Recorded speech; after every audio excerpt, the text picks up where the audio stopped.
زبردست اقدام ہے۔ میری درخواست ہے کہ جناب یہ چھوٹے شہروں میں جیسا کہ ساہیوال ہے اور دیگر ہیں کیسے پہنچے گی اور عام آدمی کو کیسے ملے گی؟ کہیں ایسا تو نہیں کہ بڑے بڑے لوگ خود ہی لگوا لیں اور عام لوگ رہ جائیں؟ تو جناب آپ ذرا اس پر نظر رکھیے گا، آپ سے بہت امیدیں ہیں ہماری۔ شکریہ۔ اچھا جی، بسم اللہ الرحمن الرحیم، ایاک نعبد و ایاک نستعین۔ دیکھیں، ویکسین آج ہی پہنچی ہے پاکستان، اور میں آپ کو پالیسی گورنمنٹ کی بتا دوں کہ سب سے پہلے ہماری کوشش ہے کہ جس کو کہتے ہیں front line health workers, doctors اور نرسز جو ہسپتالوں میں کام کرتی ہیں اور جن کو کرونا کے مریضوں سے ہر روز جن کے قریب ہوتے ہیں، تو سب سے پہلے ہماری کوشش ہے کہ ویکسین ان کو لگائی جائے، اور اس کے بعد پھر یہ ایک کرائیٹیرین کے مطابق جو 60 سال کی عمر سے زیادہ لوگ ہیں یا جن کو کوئی ایسی بیماری ہیں کہ اگر کرونا ہو جائے تو اس سے کمپلیکیشنز پیدا ہو سکتی ہیں، پھر ان کی باری آئے گی۔ تو یہ آپ فکر نہ کریں، اس میں کوئی امیر غریب میں نہیں دیکھا جائے گا، اس میں صرف کرائیٹیرین دیکھا جائے گا کہ کس کو پہلے لگنی چاہیے، اور انشاءاللہ کوشش کریں گے کہ زیادہ تر ہم لوگوں کو اس سال کے جیسے سال گزرتا رہے گا تو انشاءاللہ ان کو کور کر سکیں گے۔ اور میرا سوال خان صاحب کا جو ایک نظریہ ہے ریاست مدینہ کا جو کانسیپٹ خان صاحب پیش کرتے ہیں، اور یہ الیکشن سے پہلے بھی تھا اور میں بھی ان لوگوں میں سے تھا جس نے ووٹ کیا اس آواز اس بات کے لیے، تو خان صاحب سے سوال یہ ہے کہ یہ جو ایک رومانس آج ہماری قوم کا اس کانسیپٹ کے ساتھ آپ نے بنایا ہے، تو کیا آپ سمجھتے ہیں کہ یہ رومانس اسی طرح برقرار رہے گا؟ کہیں ایسا تو نہیں ہوگا کہ یہ ایک مغالطہ ہو جائے، فیلسی ہو جائے، انٹلیکچوئل فیلسی کا شکار ہو جائیں ہم، اور جو کانسیپٹ ریاست مدینہ کا ہمارے ذہن میں ہے وہ کہیں ڈسٹارٹ تو نہیں ہو جائے گا؟ کیونکہ ہم دیکھتے ہیں کہ لوگ جب بات کرتے ہیں اسلام آباد پولیس کے ہاتھوں اسامہ ستی کا قتل ہو، ساہیوال واقعہ ہو، تو لوگ کہتے ہیں کہ یہ ریاست مدینہ ہے۔ تو کہیں ہم جس چیز کو یولوجائز کرنا چاہتے ہیں، سراہنا چاہتے ہیں، جس کو بہت اٹھانا چاہتے ہیں، کہیں ہم اس گرینڈ وہ جو ڈیزائن ہے کہیں ایسا نہ ہو کہ وہ خواب جو ہے وہ اور خواب کا ٹوٹنا جو ہے وہ بڑا جی بیسکلی آپ یہ کہہ رہے ہیں کہیں فیل نہ ہو جائیں۔ دیکھیں، میں آپ کو دو مختلف چیزیں بتانا چاہتا ہوں کہ اللہ نے مجھے شاید زیادہ آزمایا اور باقی لوگوں سے زیادہ کامیابی دی، یعنی مختلف چیزوں میں زندگی میں نے بڑے بڑے گولز رکھے، کرکٹ میں، پھر ایز کیپٹن، پھر شوکت خانم، پھر نمل یونیورسٹی، اور پھر ایک وہ آدمی جس کی کوئی پولیٹیکل بیک گراؤنڈ نہیں تھی، وہ ایک 2 پارٹی سسٹم کے اندر وہ ایک پارٹی بناتا ہے، اور پھر ایک جد و جہد کے بعد وہ پارٹی اقتدار میں آ جاتی ہے، اور 2 پارٹی سسٹم جو دنیا میں کہیں نہیں ٹوٹتا۔ یہ یاد رکھیں کہ جدھر 2 پارٹیز ہیں وہ تیسری پارٹی کا آنا ناممکن ہے۔ امریکہ میں دیکھ لیں، انگلینڈ میں دیکھ لیں، اس وقت آپ ہندوستان میں دیکھ لیں، جدھر بھی دیکھ لیں۔ تو لہٰذا کہنے کا مقصد یہ ہے کہ یہ ساری چیزیں جب میں کرنے گیا، تو جس طرح آج آپ کہہ رہے ہیں کہ مدینہ کی ریاست یہ ایسے خواب ہی نہ رہ جائے، تو یہ سب نے مجھے زندگی میں کہا کہ یہ چیزیں نہیں ہو سکتی۔ جو بھی میں نے کام کیا ہے، دنیا کہتی تھی یہ چیزیں نہیں ہو سکتی۔ اور وہ کیوں کہتی ہے دنیا؟ یہ یاد رکھیں، اور میں نوجوانوں کے لیے بھی بات کر رہا ہوں کہ کبھی آپ لوگوں کی باتوں سے یہ نہ ہو کہ اپنی خواب کے پیچھے نہ جائیں۔ دنیا ہمیشہ وہ چیزیں کہے گی جو ساری دنیا کرتی ہے، لیکن جب آپ کوئی ہٹ کے چیز کریں گے تو دنیا آپ کو ڈسکریج کرے گی کہ یہ نہیں ہو سکتا۔ تو پہلے تو میں یہ آپ کو بتا دوں کہ اللہ نے انسان کے اندر وہ طاقت دی ہے، جب انسان کو اشرف المخلوقات بنایا ہے تو اللہ نے انسان میں وہ چیز دی ہے جو اس نے فرشتوں کو کہا کہ میں نے تمہیں بھی نہیں دی۔ تو ہم اس کی عظیم مخلوق ہیں، ہمارے میں بہت صلاحیتیں ہیں، ہم کیونکہ کہیں نہ کہیں راستے میں اپنی خواب کے پیچھے نہیں جاتے، ہم اپنے دل کی خواہشوں کے پیچھے نہیں جاتے, ہم ڈر جاتے ہیں, ہم معاشرے ہمیں کہتا ہے کہ یہ نہیں ہو سکتا, تو ہم راستے میں وہ کام نہیں کرتے جو ہمارا دل کہتا ہے, ہم پھر وہ کام کرتے ہیں جو کہ ساری دنیا چاہتی ہے ہم کریں. آج تک دنیا میں کسی نے بھی کوئی بڑا کام کیا ہے تو ہر آدمی, ہر اس انسان کو دنیا نے کہا یہ نہیں ہو سکتا. جب پہلا آدمی ماؤنٹ ایورسٹ پہ چڑھا تھا, دنیا کے سب سے اونچے پہاڑ پہ, تو اس سے پہلے تو یا مر گیا تھا کوئی یا فیل ہو گیا تھا, تو لوگوں نے اسے کہا کہ تم نہ کرو, یا دیوانہ ہے جو کہ کوشش کر رہا ہے. تو یہ یاد رکھیں کہ انسان کا جو دل کہتا ہے اس کے پیچھے جانا چاہیے, اور پھر جب جائے گا تو پل جلا کے جائے کہ اب اس کی واپسی کوئی نہیں ہے. یعنی اگر میں نے یہ فیصلہ کیا کہ انشاءاللہ یہ ہمارا مدینہ کے ریاست کے اصولوں پہ ایک عظیم قوم بنے گی, تو اس کے بعد کوئی دوسرا راستہ نہیں ہے. اب آ جائیں جی مدینہ کی ریاست, یہ سمجھ جائیں, اور انشاءاللہ اب ہم پاکستان کے اندر 7, 8 اور 9 کلاسز میں ہر سکول کے اندر سبجیکٹ رکھ رہے ہیں سیرت نبی, کہ وہ کیا تھی مدینہ کی ریاست, کیونکہ لوگوں کو پتہ ہی نہیں ہے اس چیز کا. وہ کوئی ایک چیز ملک میں خراب ہوتی ہے وہ کہتے ہیں جی مدینہ کی ریاست کدھر گئی. مدینہ کی ریاست ایک بڑی خواب تھی, ایک ماڈرن ریاست تھی. دنیا میں پہلی دفعہ اس طرح کے کانسیپٹس آئے, ایک جمہوری کلچر آیا, قانون کی بالادستی آئی. کوئی قانون سے اوپر نہیں تھا. جب نبی صلی اللہ علیہ وسلم نے کہا کہ میری بیٹی بھی قانون توڑے گی تو اس کو بھی سزا ملے گی, کوئی قانون سے اوپر نہیں تھا. پھر ایک انسانیت کا نظام تھا جس کو فلاحی ریاست کہتے ہیں. ریاست نے اپنے کمزور طبقے کی ذمہ داری لی تھی. یہ بڑے کانسیپٹ تھے. پھر میرٹ تھی, پھر انسانی حقوق تھے. انسان کا جو بھی رنگ ہو, جو بھی دین ہو, سب قانون کے سامنے ایک برابر تھے. یعنی یہ جو سوچ تھی, جو نبی صلی اللہ علیہ وسلم کا آخری خطبہ تھا, وہ ہیومن رائٹس کا, جو آج UN کا چارٹر دیکھ لیں تو وہ تب انہوں نے تقریباً 1500 سال پہلے وہ چارٹر دیا تھا انسانیت کا.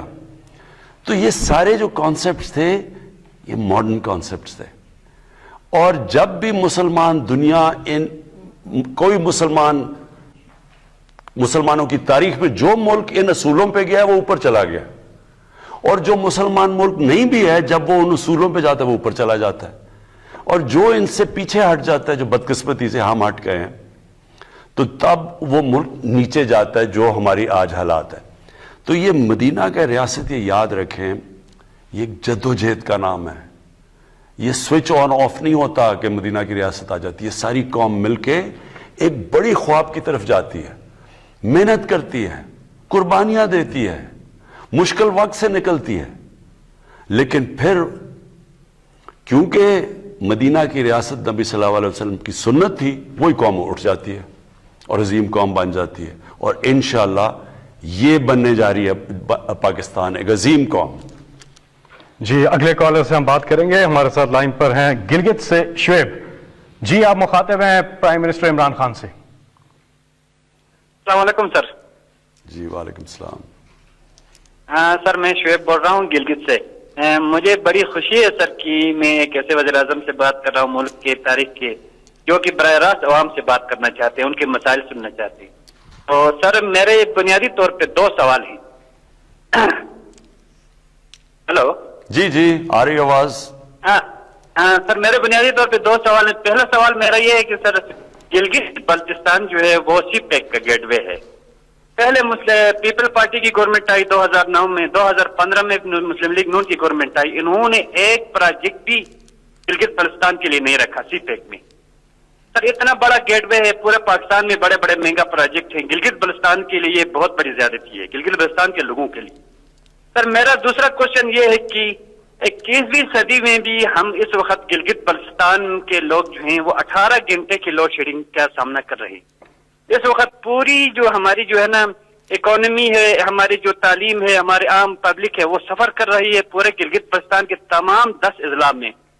سر شدید ترین لوڈ شیڈنگ ہے سردی میں, نہ ہیٹنگ کے لیے کوئی مسئلہ ہے وہ ہم کر سکتے ہیں نہ, اور میرا تمام مسئلے جو ہے نا وہ بجلی کے ساتھ ہی. اگر ہماری بجلی کا ایشو جو حل ہو جاتا ہے تو ہم بہت سے مسئلے سے وہ ہمارے وہ ہو جائیں گے سر. ٹھیک تو میری گزارش یہ ہوگی کہ سر یہ جو سی پیک میں ہے اس میں ہمارے جو شونٹر پاس اور گلگت چترال ایکسپریس وے کو اگر رکھ دیں تو ایک تو یہ ہوگا کہ ہمیں کراکرم ہائی وے کے متبادل ہمیں سڑک ملے گی اور ہمارا جو سفر جو ہوگا وہ سال بھر جاری رہے گا پورے 4 سال کے 12 مہینوں میں.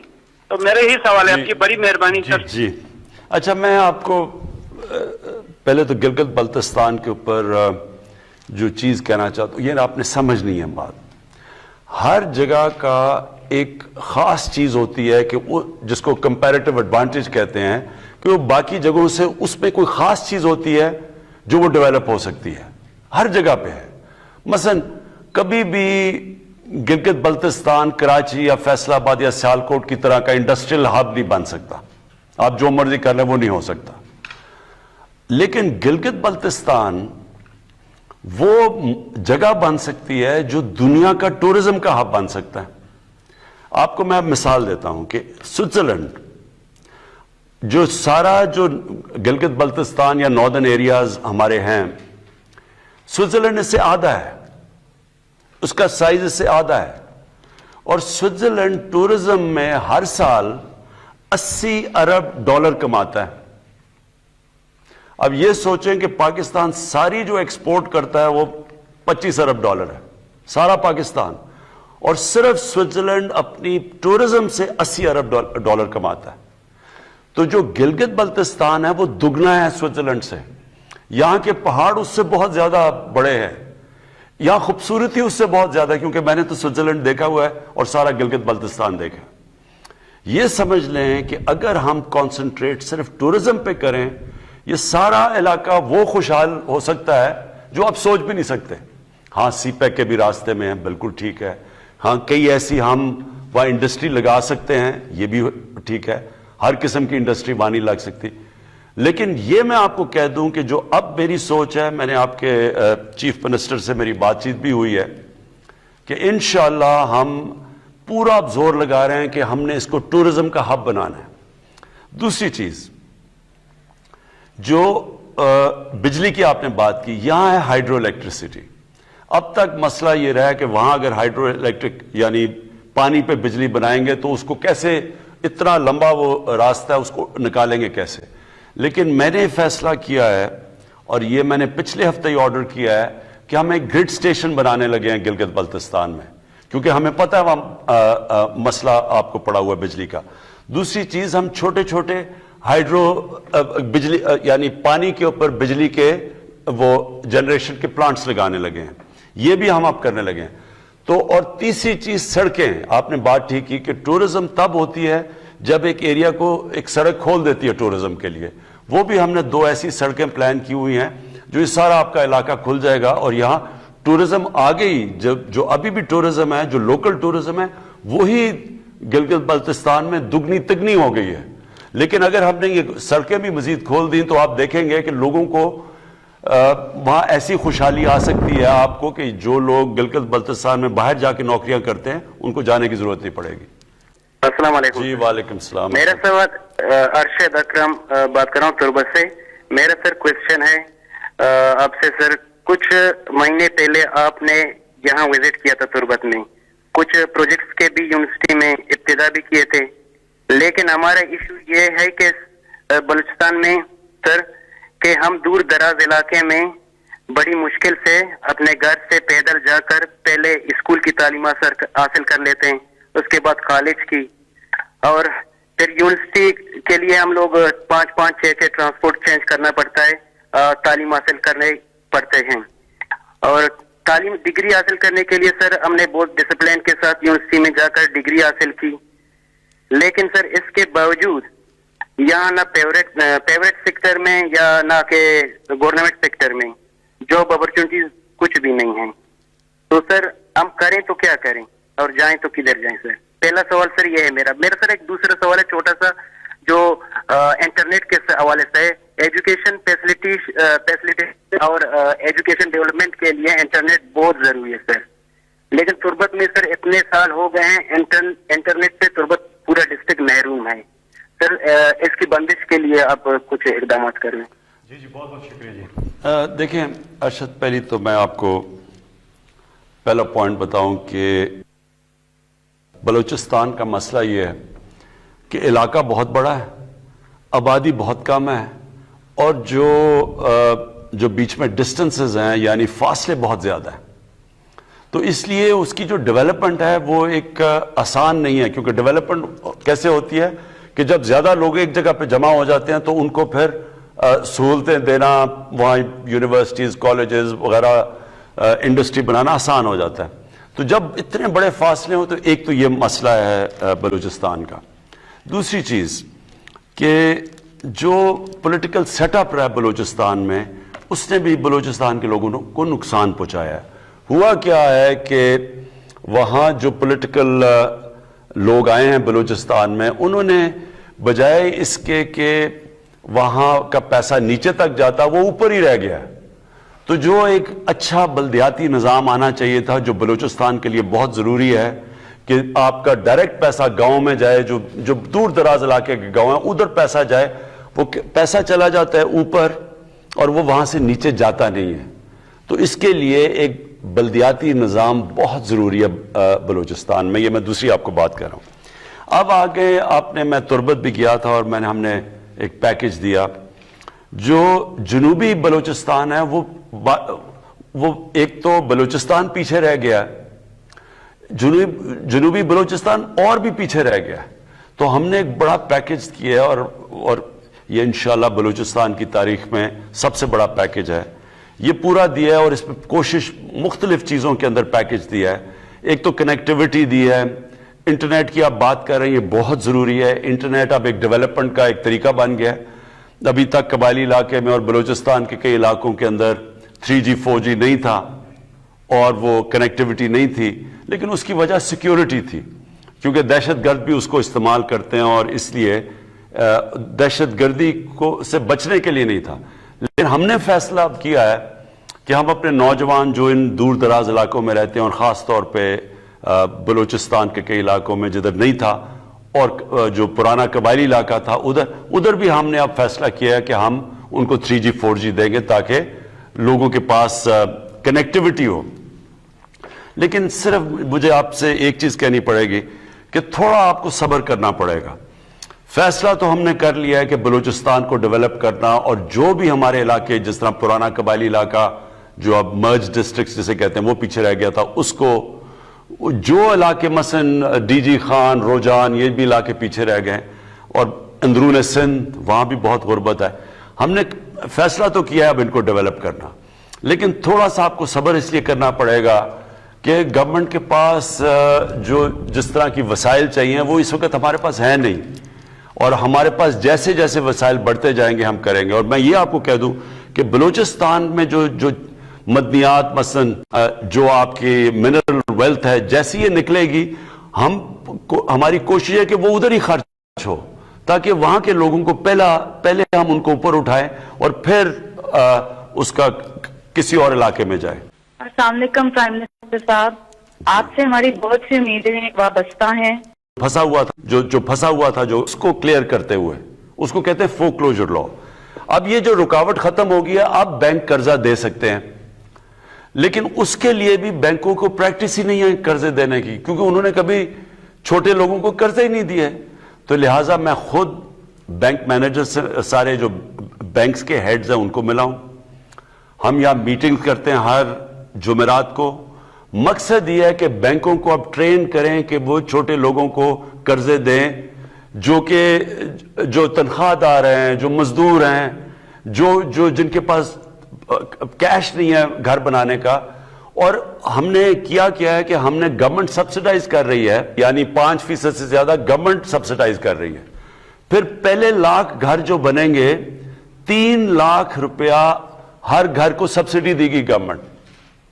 اور اس سے کیا ہوگا، جتنے لوگ کرایہ پہ خرچ کرتے ہیں، اپنا جو مہینے کا کرایہ دیتے ہیں، وہی کرایہ دینے کے بجائے وہ اس کو قسطوں میں دے دیں گے بینک کو. تو ہوگا کیا کہ وہ بجائے کرایہ دینا کہ وہ قسطیں دیں گے، وہ گھر ان کا اپنا ہو جائے گا. یہ ہے ہمارا پروجیکٹ، یہ شروع ہو گیا ہے. آہستہ آہستہ لوگوں کو سمجھ آ رہی ہے، بینکس بھی آہستہ آہستہ سمجھ رہے ہیں. لیکن انشاءاللہ یہ اب آپ ٹی وی پہ اشتہار دیکھتے ہوں گے، بینکس اب اشتہار دے رہے ہیں، بینکس خود کہہ رہے ہیں کہ لوگ آ کے تو ہمارے سے قرضے لیں. تو یہ ہمارا جو ہے یہ پہلی دفعہ پاکستان میں ہو رہا ہے کہ عام آدمی جس کے پاس پیسے نہیں ہیں، جو تنخواہ دار ہے، جو مزدور ہے، اس کو بھی موقع مل جائے گا کہ اپنا گھر بنا لے. سر میرا کوشچن ہے بنیادی طور پہ ناموس رسالت صلی اللہ علیہ وسلم اور اسلاموفوبیا پہ. خان صاحب کی ماشاءاللہ جو سپیچ تھی یو این او میں سر وہ بہت امپریسو سپیچ تھی، لیکن اس کے بعد پھر انٹرنیشنلی 2-3 ایونٹس ہوئے. اب چاہیے تو یہ تھا کہ انٹرنیشنلی کچھ ایسی ویل انٹیگریٹڈ مربوط حکمت عملی ہوتی اور اسلامی ممالک کو ساتھ ملا کر سب ایسا کام کیا جائے کہ جس سے یہ ایشو پرماننٹلی ریزالو ہو جائے، ختم ہو جائے. تو اس سلسلے میں سوال یہ ہے کہ سر اس سلسلے میں آپ کی کیا حکمت عملی ہے کہ آئندہ آنے والے دنوں میں کیا کوئی ایسا مضبوط پلان بن سکتا ہے کہ جس سے عالمی سطح پر اس ایشو کو اس طرح سے دوبارہ سے نہ اٹھایا جائے اور دنیا کے 1.5 ارب مسلمانوں کے دلوں کو اس طرح سے ٹھیس نہ پہنچائی جائے؟ اس کے لیے کیا کوئی عملی اقدامات کیے جا رہے ہیں؟ دیکھیں یہ ہماری بڑی بدقسمتی ہے مسلمانوں کی کہ یہ شروع ہوا ہے 1989 سے، جب سلمان رشدی نے کتاب لکھی اور اس کے اندر اس نے گستاخی کی ہمارے نبی صلی اللہ علیہ وسلم کی شان میں. تو تب سے مغرب کے اندر یہ سلسلہ شروع ہوا پچھلے 30 سالوں سے. ہوتا کیا تھا کہ مسلمان کو تکلیف پہنچتی تھی جب یہ اس طرح کی کوئی ان کی شان میں گستاخی ہو. اس کے بعد وہاں مغرب میں کوئی رائٹس یا یہاں بھی لوگ سڑکوں پہ نکلتے تھے، کیونکہ مغرب کو اس چیز کی سمجھ نہیں تھی، کیونکہ وہاں وہ بالکل دین کو اور طرح لیتے ہیں. وہ تو اس کو اس طرح نہیں لیتے جس طرح ہم لیتے ہیں، اور نہ ہی ان کو سمجھ ہے کہ مسلمانوں کو کتنی تکلیف ہوتی ہے، کہ کیسے نبی صلی اللہ علیہ وسلم ہمارے دلوں میں رہتے ہیں. ہمیں اپنی فیملی سے زیادہ تکلیف ہوتی ہے، یعنی کوئی چیز ہمیں اتنی تکلیف نہیں دیتی جتنی جب ان کی شان میں کوئی گستاخی کرتا ہے. لیکن مغرب کو یہ سمجھ نہیں آتی، کیونکہ وہ کہتے ہیں جی فریڈم آف سپیچ ہے ہماری اور ہم آزادی رائے کے نام پہ ہم جو بھی کر لیں. حالانکہ وہاں کئی چیزیں آزادی رائے میں نہیں آتی. میں جب پرائم منسٹر بنا میں نے پہلے OIC میں اس چیز کو اٹھایا، پھر میں یونائٹڈ نیشنز کی جنرل اسمبلی میں اس کو اٹھایا، پھر پریزیڈنٹ اردوغان اور مہاتر محمد، ہم نے تینوں نے مل کے اس کے اوپر بات چیت کی کہ مغرب کو سمجھایا. لیکن وہاں کئی تو فتنہ جان کے کرتے ہیں، زیادہ تر لوگوں کو سمجھ نہیں ہے. تو جب فرانس میں ہوا پھر صرف 2 پرائم منسٹرز نے اس کے اوپر بات کی، جو ایک پریزیڈنٹ اردوغان تھے اور دوسرے میں تھا. ہم نے جب اس کے اوپر جب فرانس میں یہ کارٹون نکلے. اب دیکھیں مسئلہ کیا ہے، جب تک مسلمان ملک کے ہیڈ سب مل کے اس کے اوپر ایک آواز میں بات نہیں کریں گے یہ مسئلہ حل نہیں ہونے لگا. اور میں نے سارے مسلمان ہیڈز کو خط بھی لکھے.